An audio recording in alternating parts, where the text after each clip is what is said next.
Hello friends, good morning. गुढीपाडव्याच्या सगळ्यांना खूप खूप शुभेच्छा.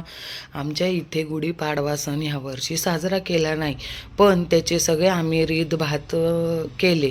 आईंनी मुलांना आणि मला गूळ आणि कडीलिंबाचा पाला खायला दिला आणि सांगितलं तुमचे आरोग्य उत्तम राहो. मुलांनीही आई काकांचा आशीर्वाद घेतला, माझाही आशीर्वाद घेतला. श्रीला ते कडू लागलं नाही नाही म्हणत होती. आईंनी तिला गुळाचा खडा खायला दिला तरी तिला ते कडूच लागलं. नंतर आम्ही देवाला नैवेद्य दाखवला, जेवण वगैरे केलं. जरी सण केला नाही पण देवाला नैवेद्य आम्ही दाखवला आणि मग येणार होतं माझं पार्सल, जे की तुम्ही थंबनेलमध्ये बघितलं. ते मी आज अनबॉक्सिंग करणार होती. काय पार्सल आहे हे तुम्हाला बघायचं असेल तर व्हिडिओ शेवटपर्यंत बघा. माझे 1.1K व्ह्यू झाले आणि मला खूप आनंद झाला. जरी माझ्याकडं काही त्याचं सामान नसलं तरी मी छान प्रयत्न करत आहे आणि तुम्ही सगळे मला छान छान रिस्पॉन्स देत आहे त्या गोष्टीसाठी. त्याचा मला खूप आनंद आहे.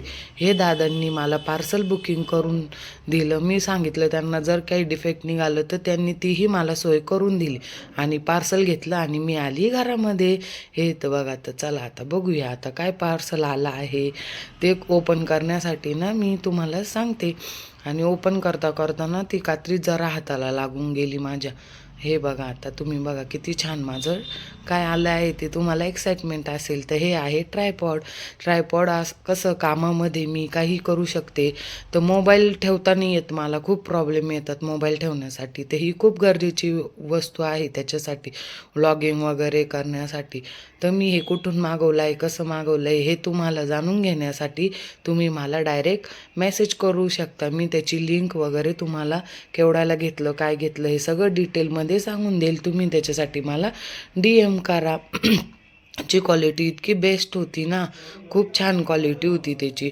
ते पण कसं ओपन करायचं काय तेच समजत नव्हतं. वेद बोलला आणि मम्मी मी करून दाखवतो. मुलांचे तर डोके बघा किती शार्प असतात. त्याने एका मिनटात सगळं दाखवलं आणि ह्याची उंची तर माझ्या हाईटपेक्षा उंच आहे. इतकं सुंदर आहे ट्रायपॉड की तुम्ही पण वापरून बघा आणि तुम्ही पण मागून बघा. हे बघा, मी आणि वेदनी छान असे त्याला मोबाईल लावून फोटो काढले. वेद खूप लाजत होता पण छान त्यांनी मला सपोर्ट केला, मम्मी असं मम्मी तसं सांगून आम्ही छान त्याचं डेमो देतोय तुम्हाला बघा. ते सगळं आवरून आम्ही आलो I love Yeola garden. Yeola गार्डनमध्ये तर खूप सारी मजा केली बरं का आम्ही. खूप ग्रीनरी ते आहे, पण आज काय माहिती काय होतं, गर्दीच नव्हती तिथं. पण आम्हाला छान वाटलं तिथं जाऊन, खूप मजा आली. श्रीला तर खूप छान वाटत होतं, इकडं तिकडं पळत होती सारखी. हे बघा तिथं असे ॲनिमल आहे. ह्याचाही ॲड्रेस तुम्हाला पाहिजे असेल तर मला DM करा. हे बघा मुलं कशी खेळत आहे त्याच्यावर. श्रीलाही बसवायचं होतं पण ते मोठे मुलं होते ना, नाही म्हणे मला बसायचंच आहे, तरी बसली बघा कशी. हे खूप छान एन्जॉय करण्याचे, हे बालपण म्हणतो ना आपण, लहानपण देगा देवा, मुंगी साखरेचा रेवा. हे बघा किती सुंदर वाटतंय. मुलं खेळताना किती छान वाटतंय बघा, कशी गार्डनमध्ये इकडे तिकडे पळतीये.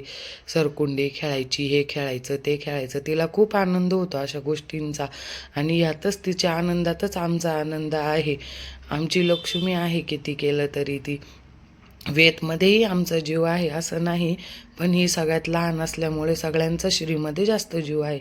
तिथे असे झोके आहे, ते मुलं सगळे बसून त्यात मोठमोठ्याने ओरडत होते. आम्हीही झोक्याचा आस्वाद घेतला, खूप छान वाटलं. असं थोडं चेंज मिळतं माणसाला नाही का. तुम्हीही असं बाहेर जाऊन एन्जॉय करत जा. हे बघा, या आहे गुड्डीताई. आम्ही सगळ्यांनी झोक्याचा आनंद घेतला. इतका जोरात हा झोका फिरतो ना का बस, मुलांना खूप आनंद होतो. आणि काही क्षणातच अंधार पडला, मग आम्ही निघालो घरी जायला. श्रीने टाटा बाय बाय केलं. चला तर मग आता जाऊया घरी, भेटूया नेक्स्ट व्लॉगमध्ये. Thank you, bye bye. माझ्या चॅनलला लाईक शेअर आणि सबस्क्राईब करा. थँक्यू.